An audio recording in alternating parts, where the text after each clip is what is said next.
Assalamualaikum warahmatullahi wabarakatuh. Perkenalkan, nama saya Faramis Kaliana dari Fakultas Ekonomi Prodi Manajemen. Di sini saya akan mempresentasikan 15 fasilitas publik yang didanai oleh masyarakat. Yang pertama adalah tempat perhentian bus atau halte bus. Adalah tempat untuk menaikkan dan menurunkan penumpang bus, biasanya ditempatkan pada jaringan pelayanan angkutan bus dalam kota. Yang kedua adalah SPBU atau Stasiun Pengisian Bahan Bakar Umum, merupakan fasilitas umum yang disediakan oleh PT Pertamina untuk masyarakat luas guna memenuhi kebutuhan bahan bakar kendaraan bermotornya. Pada umumnya SPBU menjual bahan bakar jenis premium, solar, Pertamax, dan Pertamax Plus.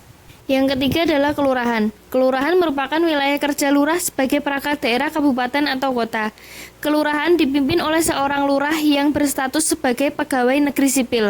Kelurahan merupakan unit pemerintah terkecil setingkat dengan desa. Berbeda dengan desa, kelurahan memiliki hak mengatur wilayahnya lebih terbatas. Yang keempat adalah Stadion Jatidiri. Stadion Jatidiri adalah sebuah stadion yang terletak di Kota Semarang, Jawa Tengah. Letaknya di bagian selatan Kota Semarang, tepatnya daerah Karangrejo, Kecamatan Gajah Mungkur. Stadion ini merupakan markas dari kesebelasan PSIS Semarang. Kapasitasnya mencapai 21.000 orang. Selain sebuah stadion, dalam satu kompleks ini juga terdapat GOR atau gedung olahraga, kolam renang, dan sarana olahraga lainnya. Yang kelima adalah lampu lalu lintas atau yang sering kita sebut lampu merah. Digunakan untuk mengendalikan arus lalu lintas di persimpangan jalan, tempat penyeberangan pejalan kaki atau zebra cross, dan tempat arus lalu lintas lainnya. Lampu ini yang menandakan kapan kendaraan harus berjalan dan berhenti secara bergantian dan dari berbagai arah. Pengaturan lalu lintas di persimpangan jalan dimaksudkan untuk mengatur pergerakan kendaraan pada masing-masing kelompok pergerakan kendaraan, agar dapat bergerak secara bergantian sehingga tidak saling mengganggu arus-arus yang ada. Yang keenam adalah jalan raya. Jalan raya adalah prasarana utama dalam transportasi darat. Dengan demikian, manfaat utama jalan raya adalah sebagai pendukung kegiatan transportasi darat yang dilakukan oleh manusia. Aktivitas transportasi masyarakat sendiri memegang peranan yang penting terkait usaha dalam mencapai tujuan ekonomi maupun non-ekonomi. Yang ketujuh adalah jembatan para layang atau flyover. Jembatan para layang atau flyover sebagai upaya meningkatkan ekonomi masyarakat. Pembangunan jalan layang terus berkembang hampir di seluruh pelosok negeri. Tujuan membangun jalan layang tersebut yaitu untuk mengurangi kemacetan, meningkatkan keselamatan dan efisiensi lalu lintas di Semarang. Yang kedelapan adalah kecamatan. Kecamatan mempunyai tugas untuk melaksanakan sebagian kewenangan pemerintah kabupaten di wilayah Semarang yang mencakup bidang pemerintahan, ekonomi, pembangunan, kesejahteraan rakyat, dan pembinaan kehidupan masyarakat serta urusan pelayanan umum lainnya yang diserahkan bupati. Yang kesembilan adalah Puskesmas atau Pusat Kesehatan Masyarakat.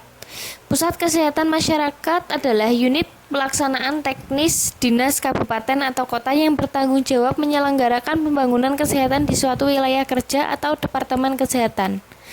Jadi dengan adanya puskesmas di setiap kecamatan atau tingkat lebih rendah lainnya, diharapkan seluruh warga mendapat akses kesehatan yang merata.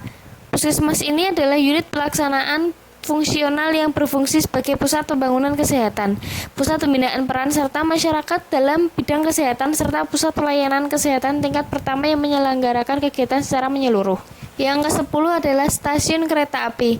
Stasiun kereta api adalah fasilitas operasi kereta api atau tempat kereta api berhenti secara teratur untuk menaik turunkan penumpang atau membongkar muat barang. Umumnya paling tidak memiliki satu peron di sisi jalur rel dan bangunan utama yang menyediakan layanan tambahan seperti penjualan tiket dan ruang tunggu. Stasiun kereta api dapat digunakan oleh masyarakat luas atau masyarakat umum. Yang ke-11 adalah pasar.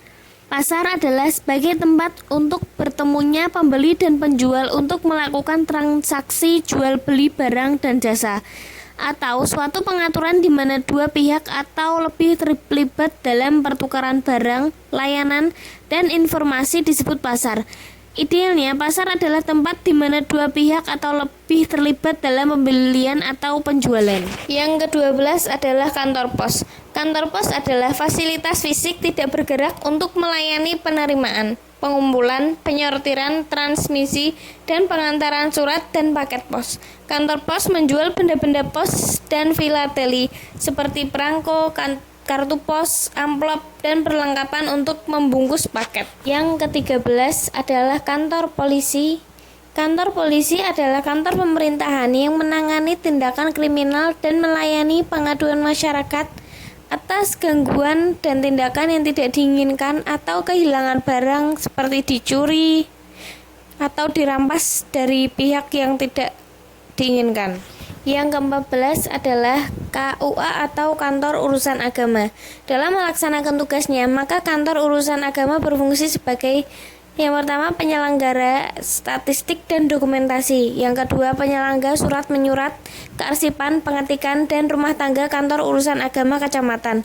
Yang ketiga, pelaksana pencatatan pernikahan, rujuk, mengurus dan membina masjid, zakat, wakaf, baitul ma'al, dan ibadah sosial, kependudukan, dan pengembangan keluarga sakinah sesuai dengan kebijaksanaan yang ditetapkan oleh Dirjen Bimas Islam berdasarkan peraturan perundang-undangan yang berlaku.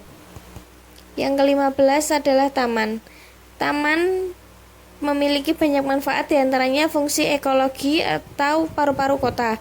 Yang kedua, menjadi ruang tempat warga dapat bersilaturahmi dan berekreasi, yang mana anak-anak mendapatkan ruang untuk bermain sehingga tidak terlalu banyak menghabiskan waktu di depan televisi atau video game. Yang ketiga, fungsi estetis. Kehadiran taman memperindah pemukiman, komplek perumahan, perkantoran, sekolah, mal, dan lain-lain.